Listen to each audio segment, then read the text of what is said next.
Welcome back to Real Talk with Dr. LaWanda Hill. I am the host, yours truly.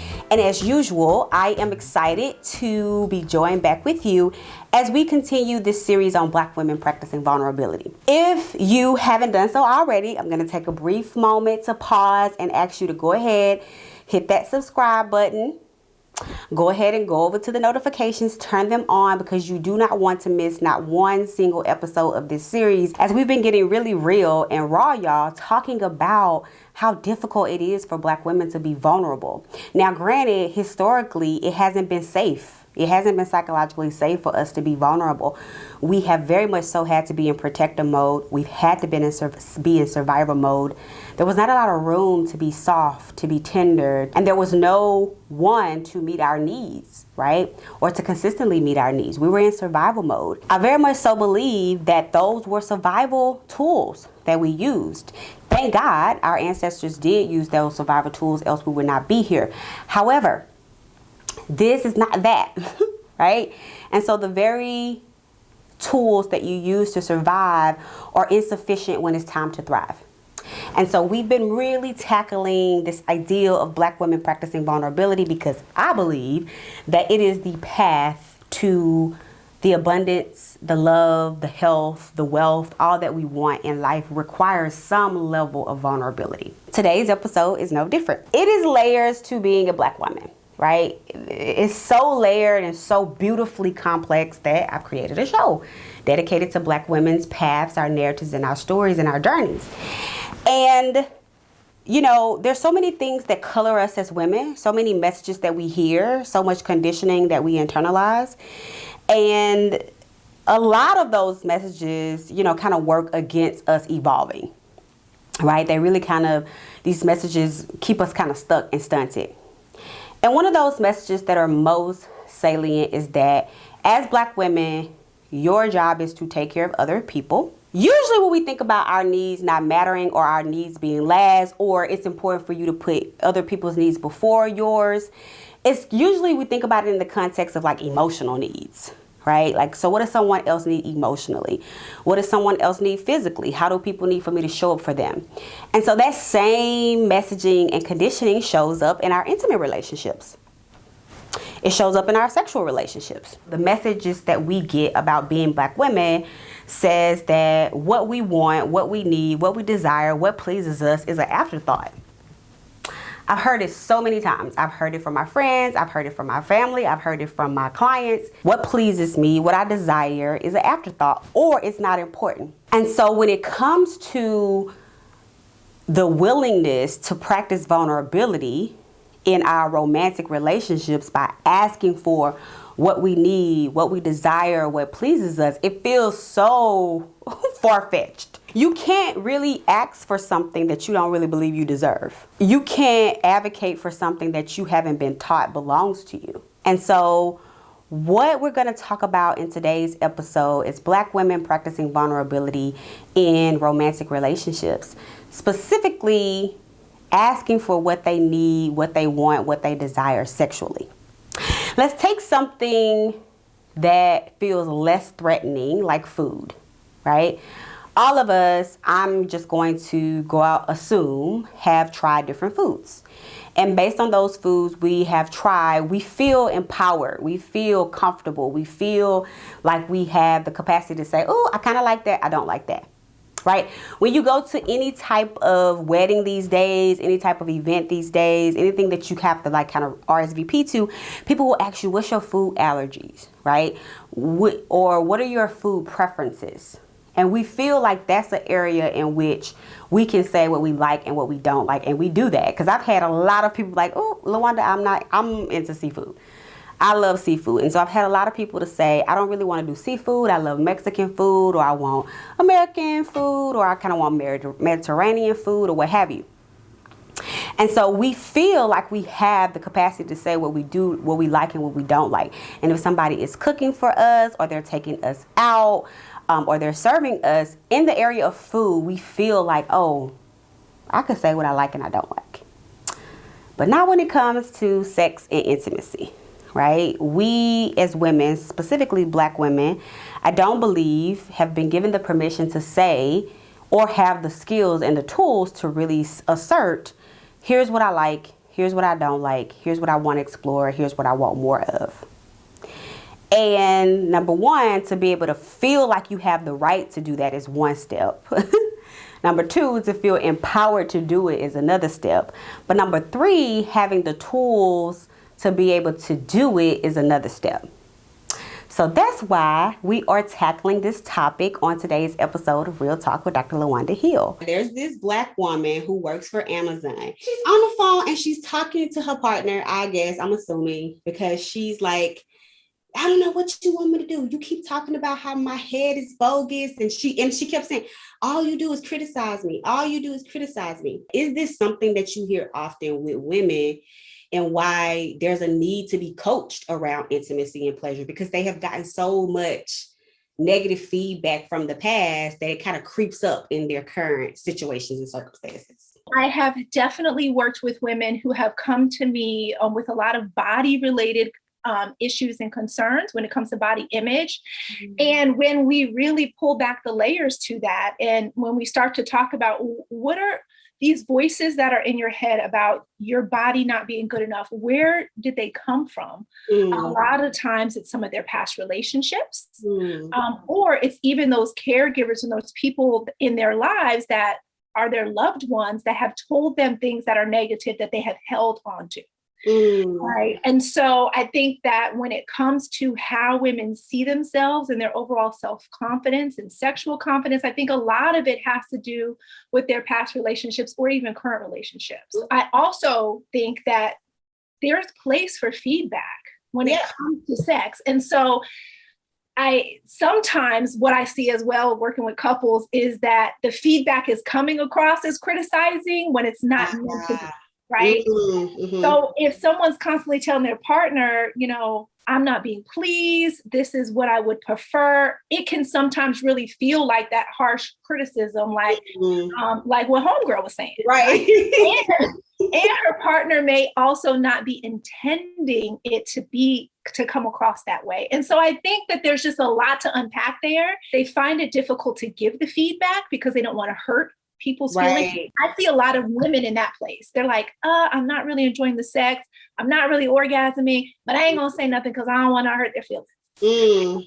And so I think that there's something around women and giving constructive feedback that does not necessarily feel aligned in our spirits. Right. But I also feel like men, I think that they're able to give feedback easier than women. You keep saying my head is bogus. You keep saying all you do is criticize. And she kept saying, you keep criticizing. And then she was like, I don't know what you want me to do.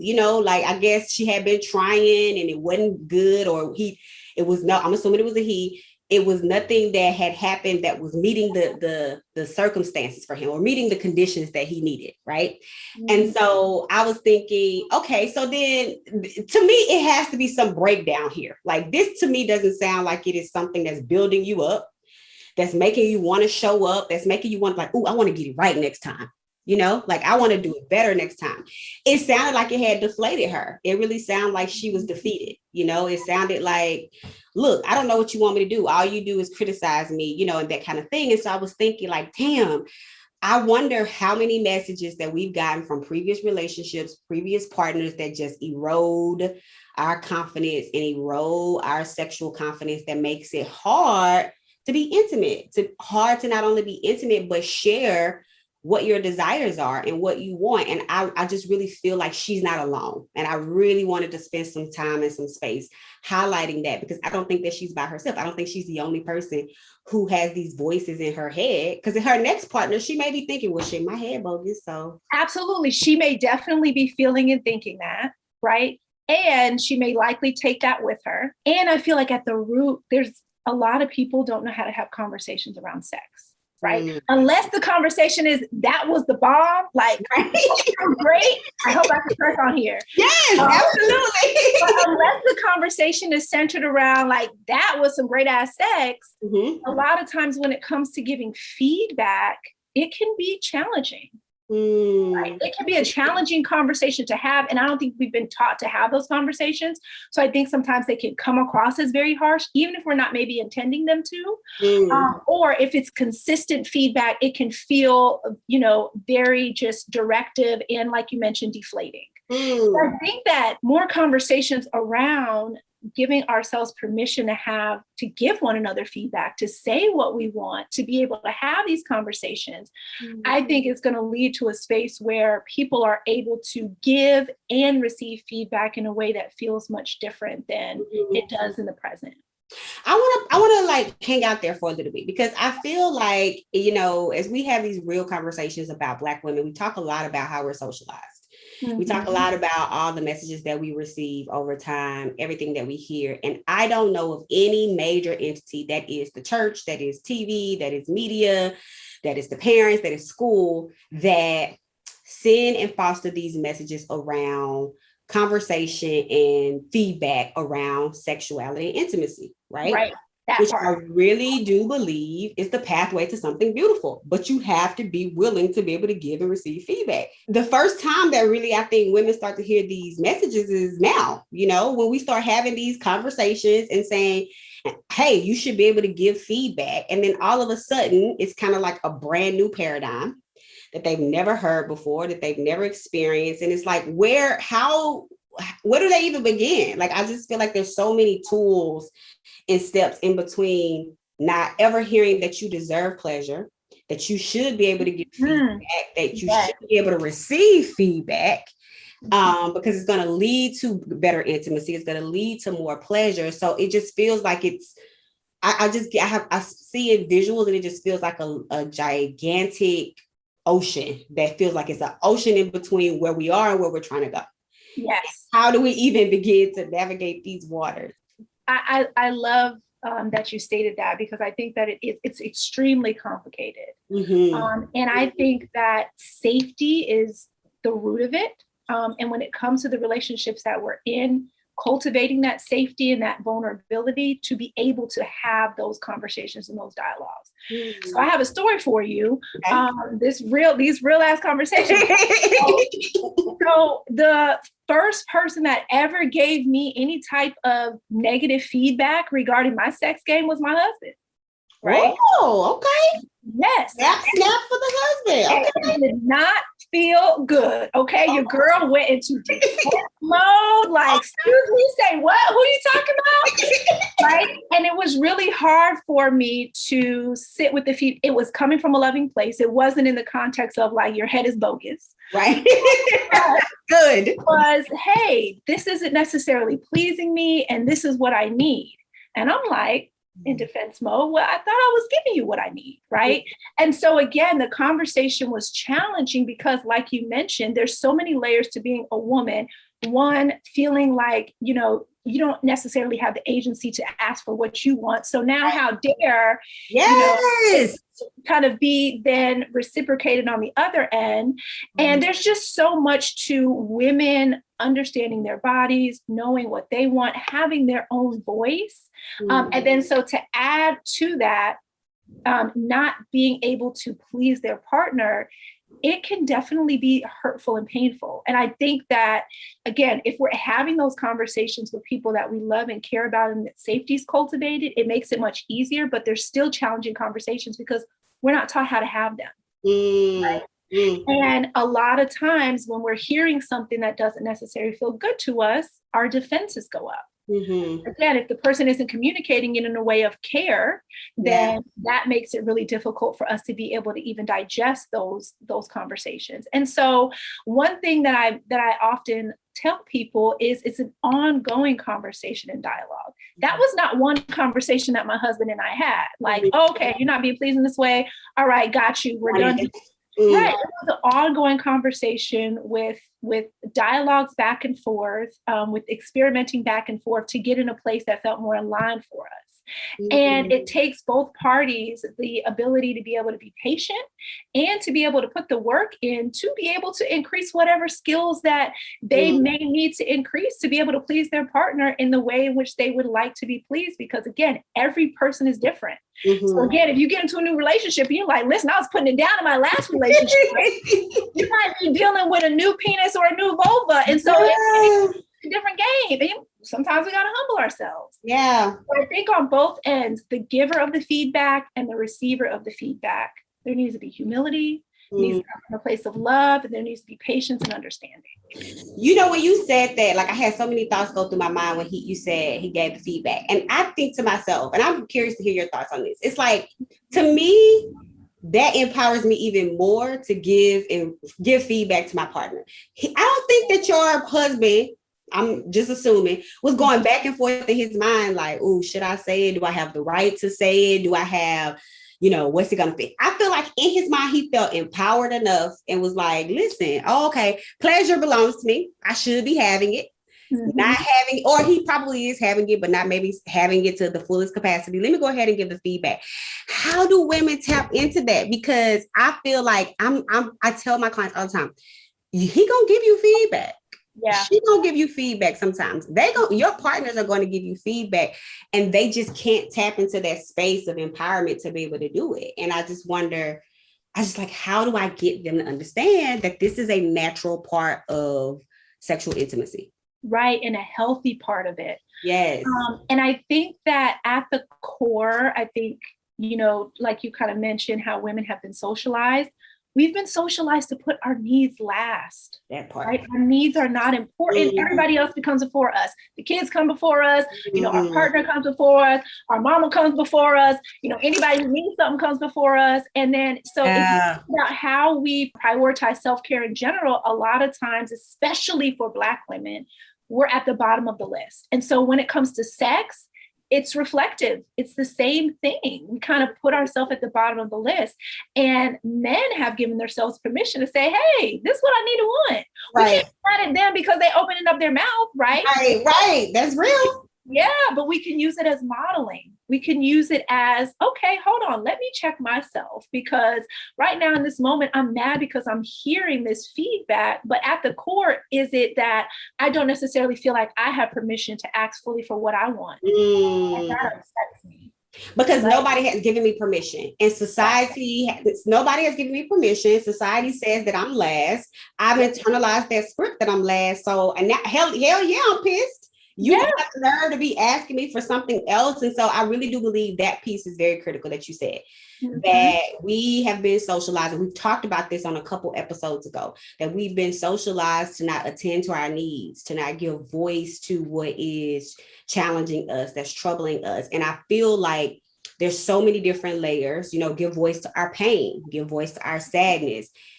Hell, when do I even have the space to give voice to my needs, right? Give voice to what I want and what pleases me. And if people don't get anything else from this episode, I hope that is a piece that stands out, that we have been socialized to put ourselves last, and also in the space of sex and intimacy and pleasure. And we are sometimes, or most times, dealing with partners, particularly if you are in a heterosexual relationship, that hasn't been socialized that way. And they are getting their needs met. They are being pleased in the ways that they want, but we're not. And I feel like, real talk, if we don't internalize that, then it becomes we are then perpetuating the problem, right? Yes. If we don't have that knowledge and that insight that, okay, I have been socialized this way, let me kind of do the work that I need to do to undo it, and we just allow it, then we are contributing. We're complicit, in our own negligence. I don't either. We need to break free of that. Like, let it go. Yes. And it's hard. We also just want to normalize that it is difficult to, we've just been conditioned that way. Yeah. And so it's difficult to A, recognize it, and then B, to start to have new adaptive behavior. In your approach, you have a woman. The woman is this woman that you're seeing is the woman we've been talking about the whole show. Yes. She has got negative feedback. She does not put herself first. Her needs are last. Her partner giving her feedback. She's pissed. She's defensive. And she's like, you know what? I watched Real Talk Dr. LaWanda Hill, and they said I need to put myself first, but I don't know how. I don't even know where to start. I just know I need to do it. Willingness is all we need. Can you give me an overview of your approach of how you help them and meet them there and give in your approach to helping them understand where they are and then moving them along. I mostly focus on in increasing joy, helping women to explore, as well as willingness and welcoming new ideas. And so one of the first things that I'm going to do with you is we're not even going to jump to the sex. We're going to start with mindset. Okay. Because at the core, a lot of times I feel like some of the questions that are necessary to understand what we want and need sexually and to start to give ourselves that permission, we haven't spent time in a space even thinking about or exploring those questions. So things such as, what is sensuality to you? What is good sex? What is it that you need sexually? What is it that you enjoy giving, and how do you enjoy receiving? Right.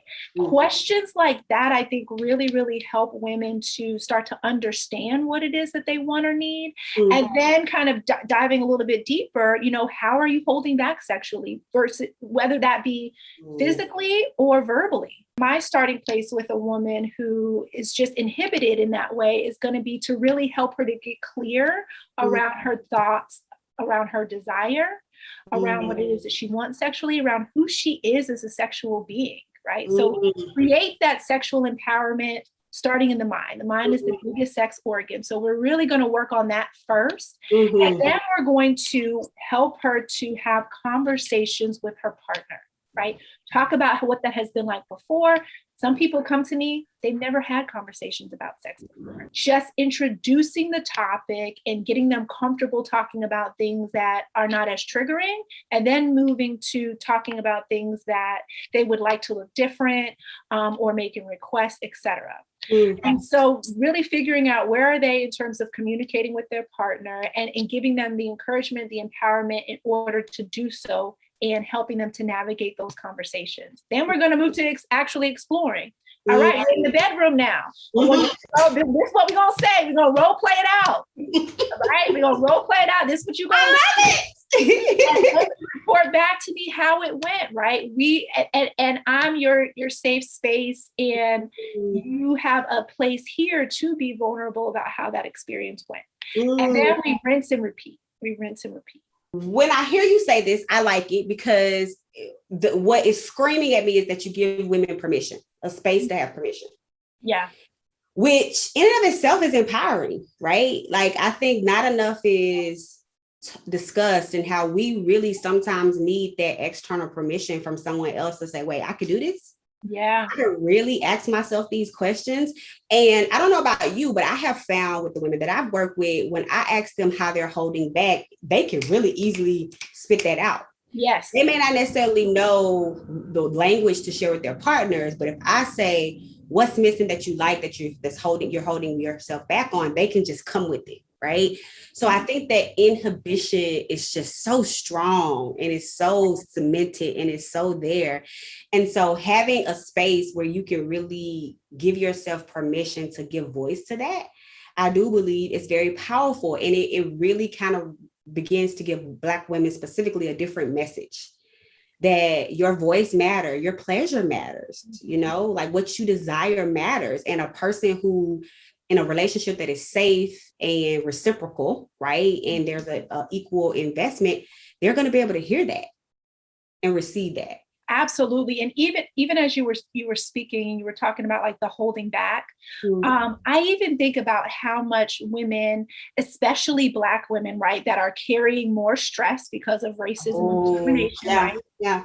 How we even hold back physically. Right. So thinking about the orgasm gap and just how tense women go into intimate situations, and how we're not breathing, how we're holding our breath instead of taking deep breaths, how we are not surrendering in moments of pleasure, right? There's tension. A lot of times we're tense. And so when we can start to shift that mindset and really explore some of the things that we've been talking about here today, what women will find is not only a release in regards to their mindset, but also a physical release, right? Instead of tensing up during sex, being able to relax and breathe and really, really enjoy the sensuality that they're experiencing in the moment. Because again, even that physical release has been something that they've been given in terms of permission. It feels like to me, for Black women, when you said that, it resonated with me in so many ways of like, yes, like we do carry a lot. Like I think about my wind down regimen after the end of a long day. If I've had like 8 clients,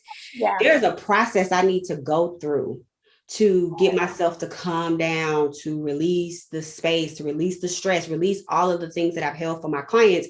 And I take for granted that I know that I need to do that before I'm going to go engage so that I'm fully present. Right.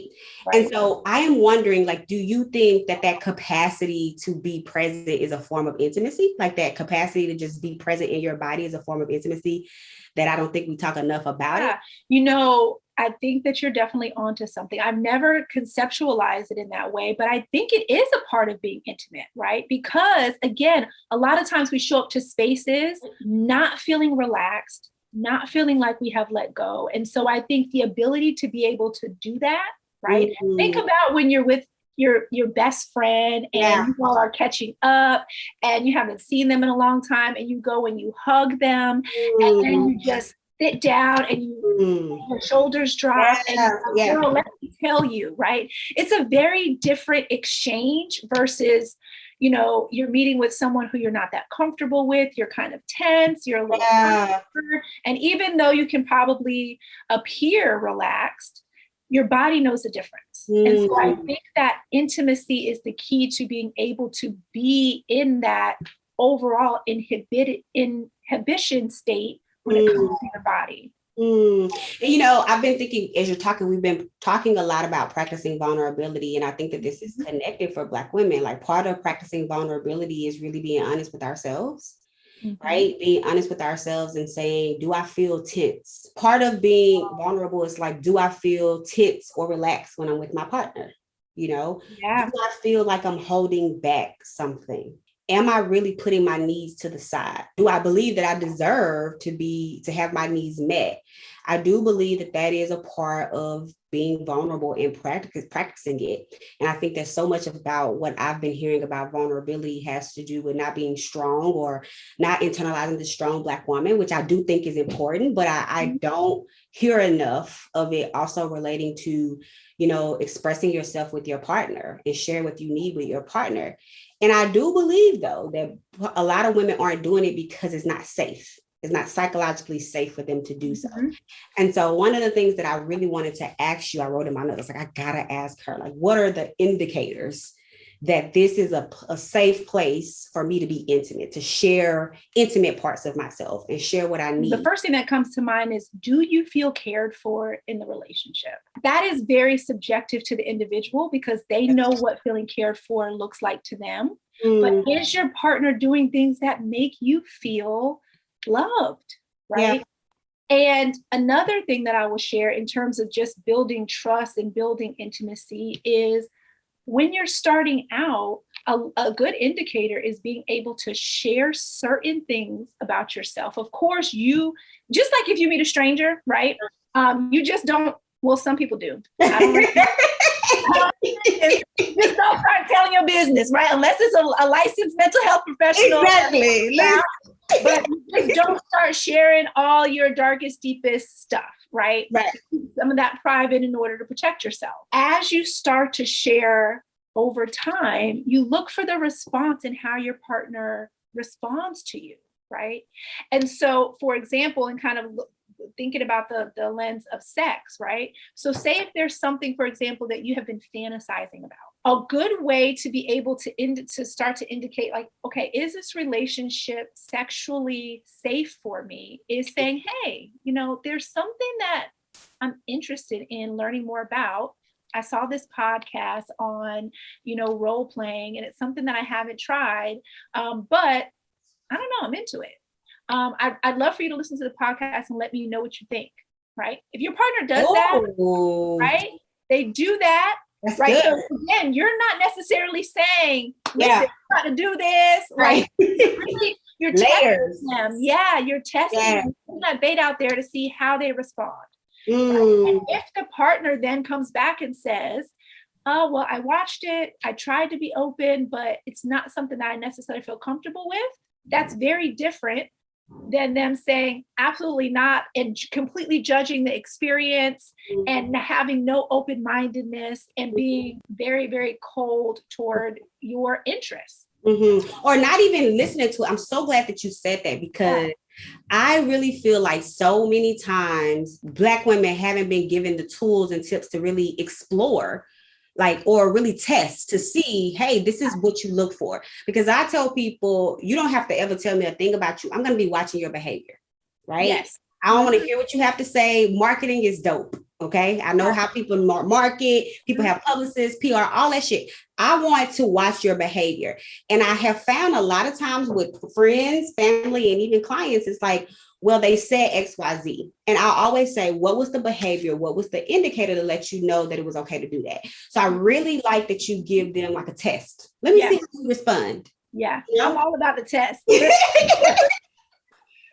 Listen, before I jump in this pool, let me just put my toe. Listen, I love it. I love it. We got to see. Go ahead. Yeah, no, I was just going to say, like, you can use situations like that to really start to create a more trusting environment, because the person's behavior is going to tell you a lot. And even the way that they respond to that request is going to let you know if they care for you or not. And so, again, I think really taking it step by step and kind of slowing that process down and gathering data. And as you're gathering data that says, hey, this person is safe, then you take another step forward. And I would imagine if all the signs are there, you know, we're talking about practicing vulnerability. It's like, now you can practice being a little bit more tender. Yeah. You know, you could practice being a little bit more open and vulnerable. Because I do think it takes courage to share that you're into something, you know. And I always tell my clients, put it on me. Say you heard something from the show. Say you heard a podcast. Tell them, put it on me. Yes. But like, take that first step of courageousness to be able to say, like, actually, let me just see, you know, and that way I feel like it's a win-win. You're not going to get hurt or harmed if they don't have the capacity, right? But you also are not going to not experience the beauty that could come because you are exploring. And so there is, for y'all listening, there is a path. It may feel daunting. It may feel very unfamiliar. It may even feel taboo, but there are so many skilled, amazing people out there that can really help us navigate the step 1, 2, 3, 4 to really, number one, practicing vulnerability, but also practicing sharing what you need with your partner and giving feedback, because I think that that's very critical, and it's a way in which we center ourselves. And that's self-care and self-love, right? Self-care and self-love is believing that you are valuable, believing that your needs should be centered as well, and believing that you should be with a person who has the capacity and the willingness to be able to provide that for you. So I think it's all connected. Yes, absolutely. I love the way that you said that, Dr. Hill. Yes. Okay. So I like to give the people resources, right? Yeah. We have real talk, we have real conversations, but I like to give them resources for them to be able to connect to. Not everybody does everything, but we've had some amazing people on the show. We've had Dr. Ebony, we had Elisa Boquin, we had an amazing sex therapist. I'm a fan of theirs. Yes, we have a lot of great people coming through. We've had Dr. Reynolds come through and talk about self-silencing. And I had to bring in Dr. Jack, who is our clinical psychologist and relationship and intimacy coach. So tell the people what services you have out there, Dr. Jack, and how they can connect to you. So I help women who are modern and ambitious women who everything else in their life is going really well. They have the career, they have the friendships, they have the relationships that they want, but the area of sex and intimacy is a challenge for them. So I help those women to have better sex in their relationship, to find their voice, to be able to ask for what they want, to figure out what they want. And I truly, truly enjoy doing that work. The population that I am an expert in is working with women who have experienced miscarriages and fertility issues. That is actually what brought me from doing psychology full time into intimacy coaching. That was where me and my husband struggled the most after I experienced a miscarriage. And I looked around for resources and could not find them. And so I dove really, really deep into figuring out how to fix our intimacy. And so that's a population I'm extremely passionate about working. And that is I'm so glad you brought that up, because Dr. Keela and I, last episode, were talking about infertility in Black women in that process and that journey, and how she vulnerably shared that she understood that self-silencing was not an option for her after she experienced the infertility issues. And so I am just so happy to hear that that we're having more, number one, experts around this topic, but more conversations around it, because I do believe it's something that we all face as Black women. Yes. And we don't have those conversations. So I'm glad that those conversations are happening more now as well. Good. I'm excited. So this is the call to Black women who, like Dr. Jack said, you killing it in every other area, but this intimacy piece and this sex piece, you need a little bit more one-on-one coaching to get to, number one, figure out what you want, identify it, and then pursue it. We do have that resource, and I'm excited for women. I hope that they start, knocking down your door, because I want that for us. I want that for Black women specifically. Yes. And I absolutely, majority of my clients are Black women, or women of color in general. And so that's a population I'm extremely passionate about. And I want that for Black women as well. Good. All right. I always like our guests to lead. If you had one message from our conversation, we've covered quite a bit, we covered centering our needs, giving feedback, receiving feedback. When is it safe to be intimate? When is it safe to share what you need? And I think that there's so many amazing nuggets, but I always like to ask the guests, what is the one takeaway that you want to share with the Black women listening to this episode that you really want them to internalize? You deserve pleasure, and a sexually empowered woman is a sexually pleasured woman. So they go hand in hand. So give yourself the permission that you need to be able to walk into that space. I completely agree. And practice being vulnerable in the area of relationships and sex, because there's so many areas that we need practice in being vulnerable in.